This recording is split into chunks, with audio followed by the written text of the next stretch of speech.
Hi, I'm your host Vasco Duarte. Welcome to the Scrum Master Toolbox podcast, where we share tips and tricks from Scrum Masters around the world. Every day, we bring you inspiring answers to important questions that all Scrum Masters face day after day.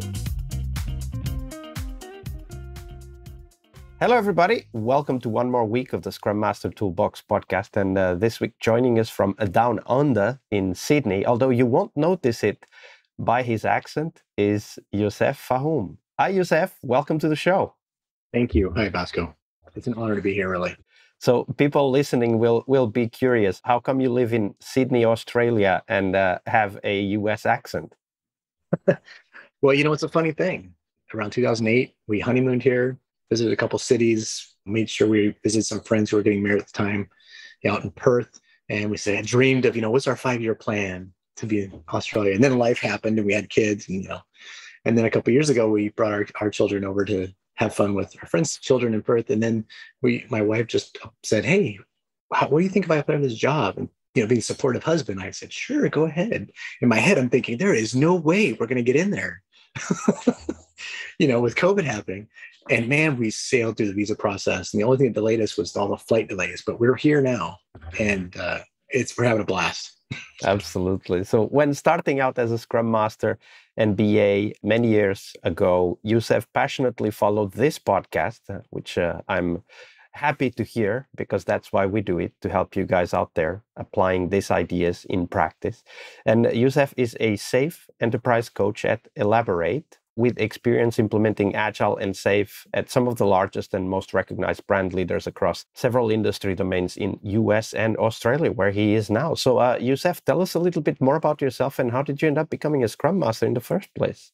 Yeah, it's a funny thing. I don't know, maybe like a lot of people, maybe not like a lot of people. I more or less fell into it. I spent my formative years, I'm formerly trained as an undergrad in doing biochemistry and marine biology.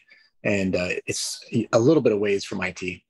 And then so my formative years growing up in IT, 15 plus years in state government in the US, doing, websites and server design and all that stuff. And I decided that my personality wasn't really meant for that. I need to be outgrowing and I want to learn things and make things better and, shall we say, more lean. And my first gig as a contractor, vendor, was what I would call now an anti-pattern BA Scrum Master. I know some people do it really well. They're probably better than I am then. But, I had to kind of like fake it to make it for a while. And this podcast I discovered, and it just was so rich with things to do and what I needed to think of. And, after that, it was just the rest is history. Like I literally got a bunch of Scrum Master jobs and BA jobs, and then immediately people started hiring me as coaches. And I just fall in love with it. It's my personality now. That's a very good, I think, illustration of one of the patterns I've witnessed in these interviews, which is a lot of us discover the Scrum Master job by accident. Some of it because it's mandated. The team needs a Scrum Master, and hey, it's you, right? That's sometimes how the accident happens. But I think that this idea that Scrum Masters somehow kind of follow like this non-direct path, but then find a vocation, right? I think that's very important. And the fact that you were looking for podcasts and, found this, and I'm sure also other podcasts, is a great sign of that, right? Because many of us that find a vocation in this role are actually out there looking for something better. We don't know necessarily what it is, but at some point we stumble onto the Scrum Master role, which I think, and I'm on record as saying, is the training ground for future CEOs, because what we have to do is so varied. I mean, it's from, sometimes we talk about it, right? Like, does the Scrum Master need to have technical knowledge? Well, maybe that helps, but it's definitely not a must. Does the Scrum Master need to have gone through programming, testing, product ownership before? Well, it helps, but it's not a must. And we kind of find out that actually we end up learning so much about so many things around the businesses and the work that we do that I would venture to guess that many of us will end up being CEOs in the future. Well, that'd be a nice pay raise. Yeah, and a lot of responsibility and not much ability to act, as it usually goes for the Scrum Masters. Right. It's kind of like a Scrum Master, actually. Precisely. So, Yousef, of course, there's many stories we could talk about, but on Mondays, because today is Fail Monday here on the podcast, on Mondays we focus on the story of failure. And the reason why we do this is because, of course, we know that through these failures, we learn, we become better, right?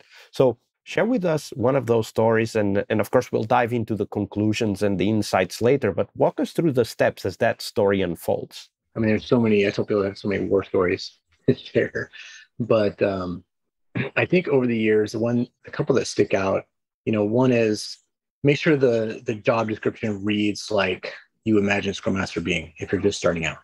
Go out and look at some really good ones. And if it doesn't, be careful, right? You can get in there, and if you're really, really good, you have that personality that just immediately can change people and they love you, you're very charismatic, then go for it. I think for me, I had to kind of reinvent myself coming from state government, because in state government, you can be very secure in your role, and it's fine. And when you're out being a vendor, being a consultant, it can be a little scary. You're like the Lone Ranger out there. They invite you in because you are got to be the Lone Ranger. You're the guy or woman or person who is there to make change and help them or not. I think the biggest failure lesson that I could probably help people with, perhaps, or at least give something to think about, is one of the questions I ask now, even as a coach, is how many Scrum Masters have you gone through? Has your team or teams gone through in the last, sometimes it's scary to say, month or 6 months or a year? And if they've gone through more than 2 without a good, like the person was hired on full time and moved to another role kind of answer, you should have red flags. All right. So what happened to you precisely? So, I learned slowly. I'll be honest. There were several roles where I would just take them and I said, oh, well, I can do this. I'll be the guy who can change and set these guys straight. And it's not the problem with the Scrum Master or the Scrum Master role necessary. It's the expectation that was foisted upon you or upon me. And they want you to be all sorts of things: a Scrum Master, coach, program manager, a whole list of things. So how did that happen? It's like you're called into a room and you're told, hey, we want you to take care of this. And then there's this other thing, like whatever, like coach this product owner. And also that other team needs your help with that. And there's these programmers, they don't know what pair programming is. You need to go and talk to them. Like, how did that happen? Yeah, well, that too. That's often the case. Like, oh, you're really talented, so we want you to coach all those other people, and they don't give you a raise or anything. But what often happens is, in my experience, has been expectation of a manager. They don't want the team to change in a lot of instances. They want to stay the same. Every time you try to change, they don't want you to, they want the view of the team in the morning daily stand-up to just be a status meeting.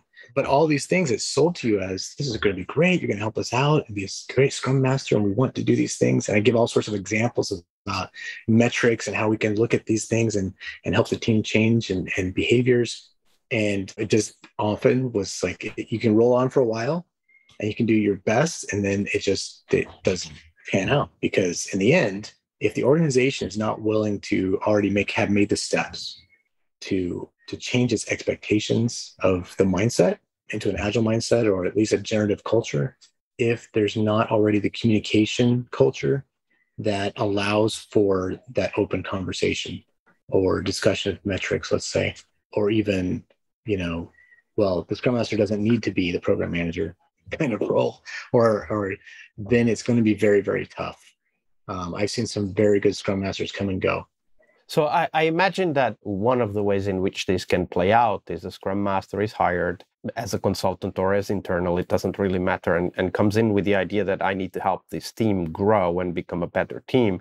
But as they start getting into the job, they realize that the manager wants to be in all of the meetings, right?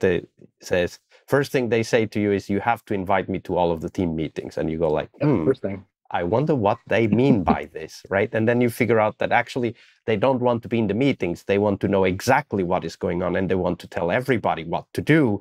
And the meetings are just the vehicle they use for it. Is that how you experience it? Oftentimes, yes. In fact, I was at one location remotely, and the culture, I knew going the culture because I was born in this southern state in the United States. And I knew it was very friendly, but very hierarchical. And it ended up that they were recording all the sessions, all the meetings, and then recording retrospective data in, the tool they're using. And it took me several months to find the right couple managers who knew Agile to some extent. They worked in other cultures, and they allowed me to ease them out of the retrospective. And all of a sudden the cameras came on and people talked and we had a good time and got some things solved. But all in all, it was a failure because I couldn't get that inroad. They wanted to know everything that was going on, even though if you looked at the data, nobody watched the other videos, the ceremonies. But that way the managers could see and hear what's going on. I think this is a brilliant way to introduce one of the anti-patterns of remote work, which is this ability to record everything. And I've been in some companies where they actually insist on recording meetings and sending links around to the recordings. And although this doesn't seem like much, it actually removes the ability for people to speak freely, because basically the rule that whatever is spoken here stays here does not apply anymore, right? And this is only possible because of remote work, right? Because we're all on a Zoom call, and just like now, we're recording it, right?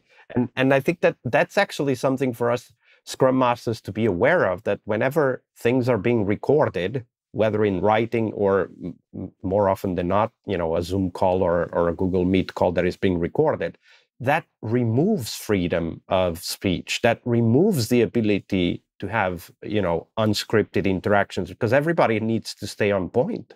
On the surface, you're right.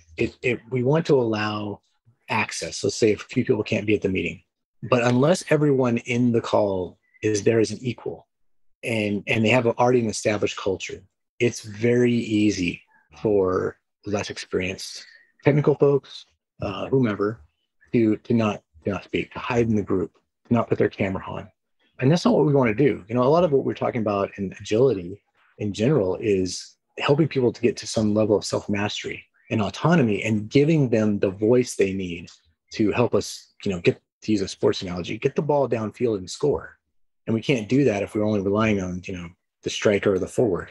It has to be everyone on the soccer pitch. And it very much can squelch things. And you're right. In this time of remote environment, we can really see as coaches and Scrum Masters, we can really help people out and say, look, I can show you where people don't turn their camera on and don't speak, but then they'll go right into email and they'll sit there and chat with their coworkers on how to resolve something. Yeah, absolutely.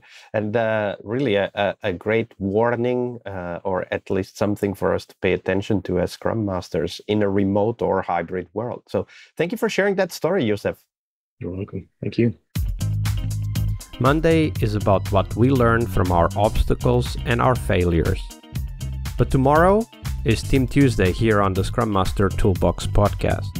We explore teams and their journeys, the habits they develop that threaten their performance, how each of our guests helped their teams evolve, and the one key lesson they learned from that experience. We really hope you liked our show. And if you did, why not rate this podcast on Stitcher or iTunes?